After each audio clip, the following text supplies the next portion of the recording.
Bakundwa b'Imana, nshuti bagenzi bino nsamizi umuvyeyi wacu Bikira Maria ije ry'Imana iwanyu, ije ry'Imana iwacu, kaze dusabikanye ijambo ry'Imana ryo kuri uyu wa 9 Munyonyo, aho ku itariki nk'iyi uko mwaka utashe Eklezia mihimbaza umunsi mukuru w'ihezagirwa ry'isengero ry'umucunguzi i Roma, ariyo sengero y'Iraterano, isengero katedrale y'umuvyeyi wacu Papa nk'umwepiskopi wa Eklezia y'i Roma. Iyo ngoro y'Imana yubatswe n'umwami w'abami Constantino mu mwaka wa 320.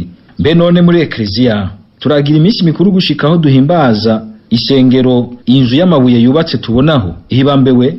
Sayo mabuye duhimbaza, ariko ico duhimbaza kirimwo iyindi siguro ishika kure ihamvya mbere umuntu wese.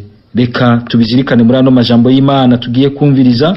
Eklezia ituronse uyu munsi ijambo ry'Imana mu gisomwa ca mbere, baraduhitishamwo mu bisomwa bibiri. Igisomwa ca mbere arico gisomwa kiva mu buhanuzi bwa Ezekiel mu kigabane ca 47 kuva ku murongo wa mbere gushika ku murongo wa kabiri, no kuva ku murongo w'8 gushika ku murongo w'9 be n'umurongo wa 12. Igisomwa ca kabiri naco nico mu bwuzure bushasha, nimwe baruwa rya mbere umutumwa Paulo yandikiye abanyekorenti mu kigabane ca 3 kuva ku murongo w'9 gushika ku murongo wa 11, no kuva ku murongo wa 16 gushika ku murongo wa 17. Aha kunsamirizi twabahitiyemwo iki gisomwa cyo mu bwuzure bushasha mu ibaruwa rya mbere umutumwa Paulo yandikiye abanyekorenti mu kigabane ca 3 kuva ku murongo w'9 gushika ku murongo wa 11, no kuva ku murongo wa 16 gushika ku murongo wa 17. Izaburi y'ukwitsa iryo jambo ry'Imana n'izaburi ya 45. Inkuruza nawe n'inkuruza mukama wacu Yesu Kristo nkuko twayandikiwe na Yohani mweranda mu kigabane ca 2 kuva ku murongo wa 13 gushika ku murongo wa 22. Muze rero dutegeyo nk'umukama atuyagire muri bino bisomwa vyose tugiye gushikirizwa. Ivyo dusoma mu ibaruwa rya mbere umutumwa Paulo yandikiye abakorenti. Nshuti zanje, muri nyubakwa yubatswe n'Imana, narakoresheje iyangabirano nahawe n'Imana, ndataba nk'umwubatsi w'umuhinga. None abandi bariko barabandanya, mugabo umwe wese niyitegereze ingene yubakirako. Nta numwe ashobora gushiraho uwundi mushinge atari uhasanzwe, nawo ni Yesu Kristo. Mbega nimuzi yuko muri ngoro y'Imana, kandi ko mutima w'Imana aba muri mwebwe? Nihagira usambura ingoro y'Imana, Imana izomusambura, kuko ingoro y'Imana ari nyeranda, kandi iyo ngoro ni mwebwe. Iri ni ijambo ry'Imana.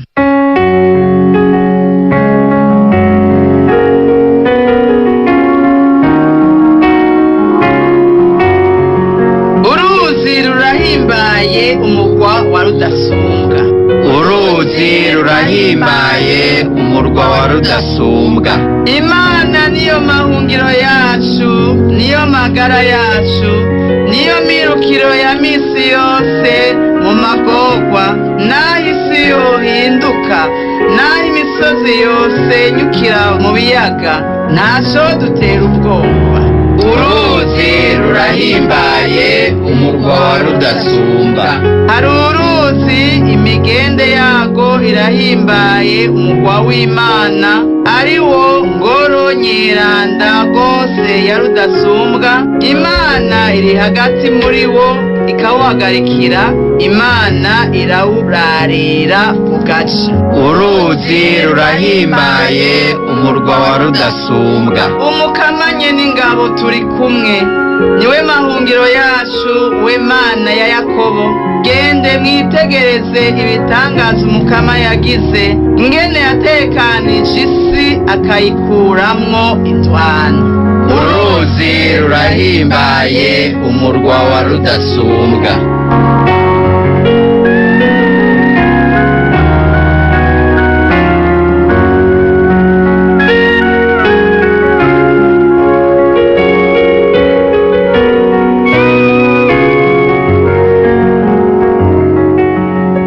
Ivyo dusoma mu nkuru za mukama wacu Yesu Kristo nkuko twayandikiwe na Yohani mweranda ni mu kigabane ca 2 kuva ku murongo wa 13 gushika ku murongo wa 22. Pasika y'Abayahudi yari yegereje. Yesu rero adugiye Yerusalemu, araheza asanga mu gisengero ababunzi inka, intama n'inuma n'abavunja amafaranga bicaye. araheza azingazinga imigozi ayigira nk'ikiboko, arabahinda bose abakura mu gisengero, be n'intama n'ibimasa, amafaranga y'abavunja arasanzaza, ameza yabo aracuranguza. Ababunzi inuma nabo ababwira ati, kuri ivyo ngaha ingoro ya data ntimuyigire inzu y'akaguriro.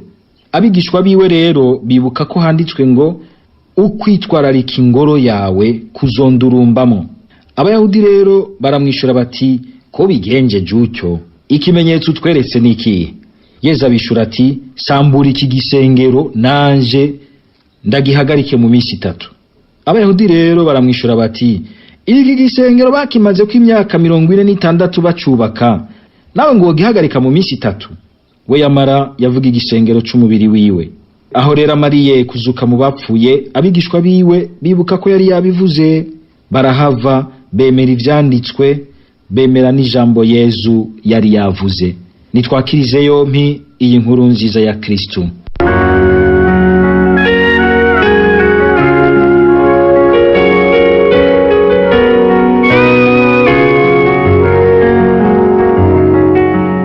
Bavukanyi ntoreza Imana, nk'uko twavyibukanije tugitangura kuzirikana ijambo ry'Imana, uyu munsi Eklezia ahiri kw'isi yose irahimbaza ihezagirwa ry'isengero ry'umucunguzi hari i Roma, ariyo sengero nkuru y'i Laterano, ikaba katedrale ya Papa nk'umwepiskopi w'i Roma. Mu nkuru nziza duheje kumva Yesu wenyene asa n'uduha imvo nyamukuru zituma duhimbaza uyu munsi mukuru, zatumye Eklezia iheza igashinga uno munsi mukuru. Iyo ngoro yubatswe n'amabuye Yesu yayise ngw'inzu ya se wiwe, kandi mbere akagaragaramwo Yesu nyene umwitwarariko udasanzwe wuko iyo nzu ya se wiwe, iyo nzu y'amabuye yise inzu ya se wiwe, iba koko ingoro yubashwe, ingoro y'ugusengegwamwo. Uwo mwitwarariko agaragaje turanawubona mw'Izaburi ya 69 ku murongo w'10. Iyo ngoro nyubako si inyubako isanzwe iciyaho, ariko n'ikimenyetso gikomeye kigaragaza ukungene Imana yagerereye mu bayo, yagerereye mu bantu. Turiko rero turahimbaza ukungene Imana igerereye iwacu, turiko turiginana n'Imana iri wacu. Ariko umuntu aduze gose akarengana ukubona iyo ngoro y'amabuye, burya umuntu asanzwe ari ingoro Imana yigaragazamwo wese, mbere asanzwe ari Imana nkase, ni Yesu Kristo wenyene. Aha twumvise mu nkuru nziza agize ati, sambura iyo ngoro ndayihagarike mu minsi 3. Abigishwa amaze kuzuka bagaheza bakibuka ko yari yabivuze, bagatahura ko yavuga umubiri wiwe. Ni muri Yesu Kristo vy'ukuri hari ingoro y'Imana, niwe muri we dushobora guhura na data tukamusenga tukamuninahaza. Eklezia Katolika rero mu guhimbaza ihezagirwa ry'iyi ngoro y'Imana y'i Laterano, iraheza ikagira gwayo uyu mwitwarariko nyene w'umukama, uyu mwitwarariko twumvise Yesu afitiye ingoro y'Imana yise inzu ya se, ingoro ya data, maze igaheza ikatuvunira urugohe kugira ngo itwibutse yuko Imana iri kumwe natwe, iri hagati yacu, ko Yesu Kristo ni Imana se, atari Imana imanye hariya mu kirere umuntu atopfa ashikiriye. Yonyene yarahejeje iragerera iwacu, ishinga ihema ryayo mu bayo, iwacu mu bantu, kuko n'ubundi yari yarabonye neza, irazi neza yuko umuntu ubwiwe mu bushobozi bwiwe adashobora guhamvya Imana, naho yoshiramwe ingufu ziwe zose canke agashiramwe n'ubwenge bwiwe bwose. Ni Imana yonyene iheza ikamwiyereka, ikaziwe nawe agaheza akayakira, akaboneraho guhura n'Imana. Uyu munsi mukuru uradutumirira rero kugira natwe uyu mwitwarariko wa Yesu, umwitwarariko wacu, kugira umwitwarariko w'inzu y'Imana.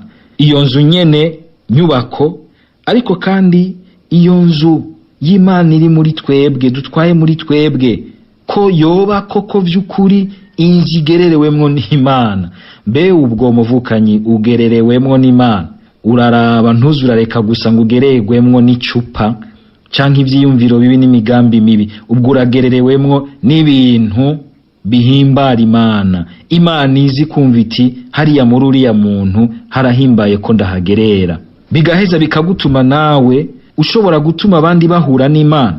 Uko ingoro y'amabuye ariyo duhuriramwo n'Imana, Imana irashaka yuko wewe, uko twumvise Pawulo agira ati iyo ngoro nayo ni mwebwe, yuko wewe mukureka ukagererwamwo n'Imana ugacika ingoro y'Imana, wotuma mbere n'abandi bagushamitseko, bashamitse ku buzima bwawe, bashobora guhura n'Imana. Ubwo none muvukanyi, uragira umwitwarariko w'iyo ngoro nyubako y'Imana iri wanyu, aho mwiparuwasi wanyu, aho mwisikirisari wanyu, uwo mwitwarariko wawe ushika hehe? Ubwo uragira umwitwarariko w'ingoro y'Imana muri wewe, iyo wanyegewemwo n'ibintu bibi n'ivyaha bishobora gukirimbirayo, ukibuka kuhatyorora, ukibuka kuhakubura, ukibuka kuhashariza mu kwakira isakramento ry'ikigongo n'ayandi masakramento, kugira ngo ugumure ingoro Imana ishima kugereramo, ibonereho mbere gushobora no guhura n'abandi. Erega ntawo tuma abandi bahura n'Imana wenyene atarakira Imana muri we. Koko ukwitwararika iyo ngoro y'Imana n'ukwitwararika kugira ngo yame ari ingoro Imana ihuriramwo n'abayo, ingoro y'ugusengeramo. Ntituzigire ingoro dukoreramwo ibindi bintu, ahubwo zigumana icubahiro c'Imana. Ingoro umwe wese ayinjiyemwo yumva ko ahuye n'Imana kandi aruhukiye hafi y'Imana. Ariko kandi ijambo ry'Imana riraheza rikadushikana kure mu gutahura insiguro y'uwo munsi mukuru. Mu gisomwa ca mbere Pawulo aratweretse ko iyo ngoro nyubako y'Imana ari ikimenyetso gihambaye rwose kitwibutsa yuko ari twebwe, ari wewe, ari jewe, gushika mbere no mu mubiri wacu, ari wewe, ari jewe, turi ingoro y'Imana, turi inzu y'Imana, Imana yubaka, gushikaho atubwira ko uyu mubiri wacu ari ingoro ya Mutima Mweranda. Yezu twumvise yishura aba Bayahudi ko naho bosenyura ico gisengero bubatse mu myaka 43 we yo gihagarika mu minsi 3, yagombye kuvuga koko umubiri wiwe igihe azozuka n'umubiri uninahaye, akamenyesha uko baranukuzuka kwiwe. Pawulo niwo aca afatira agacagira ati uyu mubiri wacu umeze rero nka ekleziya ntonye y'Imana, umeze nk'agasengero k'Imana, ingoro ya Mutima Mweranda. Niko koko iki gisomwa ca mbere kigaheza kigagaruka cyane kuri iyi ekleziya, ingoro y'Imana nk'umuryango w'abakristu, umuryango Imana yonyene yubaka, umuryango we n'ahazwa ryayo, ikawubakisha ingabirano zayo mu kubaka abagize umuryango bose. Niho raca dutumira ngo umwe wese arabe ukungene yubaka, umushinge yubakirako n'uburyo yubaka, sukuduza ibihome gusa. Ariko uyu munsi mukuru iri jambo ry'Imana riheza rikaduha kumva ico usigura, uradutumirira guheza natwe tukamenya uruhara rwacu rwo kubaka umuryango w'abakristu. Ubwo jewe ndatuma umuryango w'abakristu wiyubaka, ubwo ndafise uruhara rufashe ruboneka rwo kubaka umuryango w'abakristu, canke kumbure ndanawusambura, nkasambura n'igikorwa c'Imana muri jewe. Mu kwisambura jewe nyene, muri ivyo byose bisambura ubuzima bwanje, ibicumuro bigoye, ibisambura umubiri, ivyonona bigacyoza umubiri, nkasanga ndiko ndisambura, nkasanga ndiko ndasambura abandi, nkasambura n'igikorwa c'Imana muri jewe. Kuko uri ingabirano, ndi ingabirano yatanzwe n'Imana ku muryango w'abakristu kugira ngo wiyubake, kandi muri uko kubaka umuryango w'abakristu nanje ugahindukira ukanyubaka.